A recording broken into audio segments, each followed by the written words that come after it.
Katutwala nti omaze okukola ekiraamo kyo. You are done with making your will, right? Under which circumstances can a will be invalidated? Or under which circumstances can you go on and challenge your will? Because there are different instances, right? One of the key concepts is where a person has made a will under insane delusions, right? Waliwo abantu bamanyi okuvaako omuntu n'akola ekiraamu naye mu kaseera we yakolera ekiraamu amazima nga buli omu yali akimanyi yali tategeera bulungi. You get it? But at the time of making the will, this person was mentally ill. At that particular instance, we shall say that this person didn't have the intention to make a will. They didn't have the intention to dispose of their property in such a way. Because we all know a person who is mentally ill, literally, is unable to consent to anything. So we shall take them as incapable of even making a will. So where you are sure that at the time these people are saying this will was made, because people at times introduce wills that you have never seen or heard before, right? So when a person brings in a will at a given time and it is dated in a certain way, but when you actually know on that particular date, the testator named above was admitted in a mental health unit, you can go on and challenge that will and put it out clearly that at that particular time Magala was insane. Magala must not have understood whatever he was disposing. Because at the end of the day, that's why you find certain wills, a man has 4 families and they're providing for one family. But you find out that the circumstance under which this man made this will, the man had already gone insane. So you can challenge a will on such instances. Then you have instances to do with undue influence. What is undue influence? We are saying that there is a situation that pushed a person to make a will, and you find out that this person made the will in favor of a few persons because of such undue influence. Look at instances where Magala is sick, is chronically sick with cancer, but then Magala has 4 families, but only one family is treating Magala, and that one family is refusing any of the rest of the families to access him. And before you know, Magala is dead and there is a will in the picture. But you find out the will only addresses this one family. The question is going to be, did this particular deceased person make a will with free will? Trust me, the answer would be no. Why? Because, trust me, we shall look at the circumstances under which Magala made this will and you'll find out that there was undue influence. Look at instances where some people turn prayerful in their late age. You find out that some turn born agains and they become too staunch. Some become Catholics and they are too staunch. Some become Muslims. And all they believe in is Christianity, Islam, and being born again.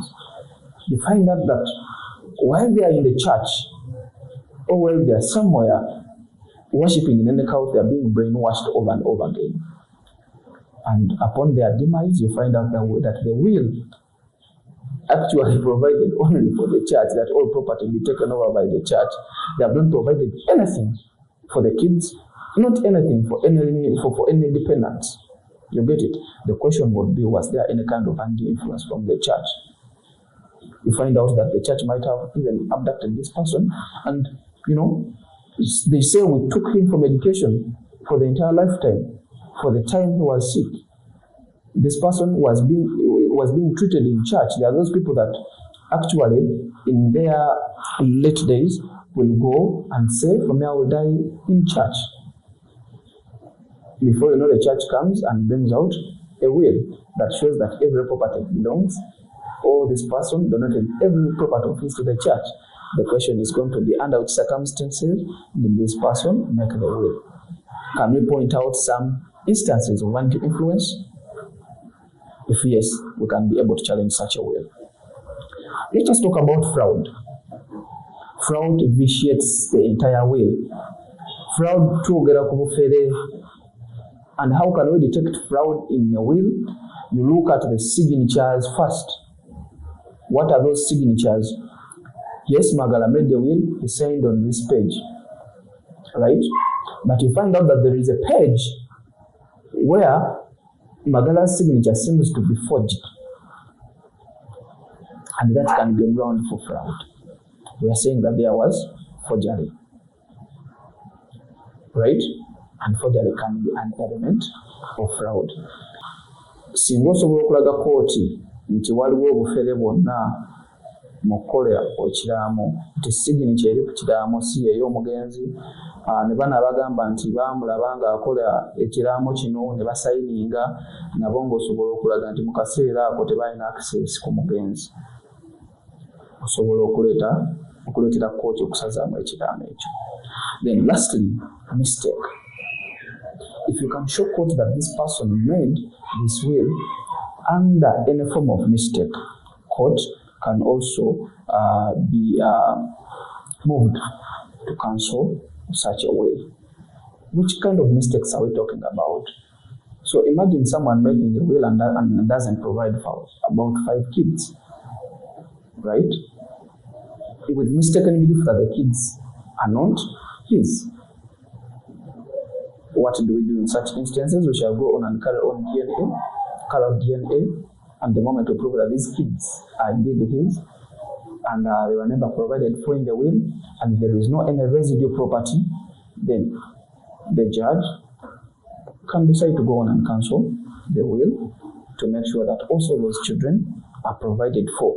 Because at the time the will was made, the testator was under a mistaken belief that these kids aren't theirs. So mainly those are the different instances where a person can go on and contest a will. Mistake, where there is any kind of mistake. Fraud, right?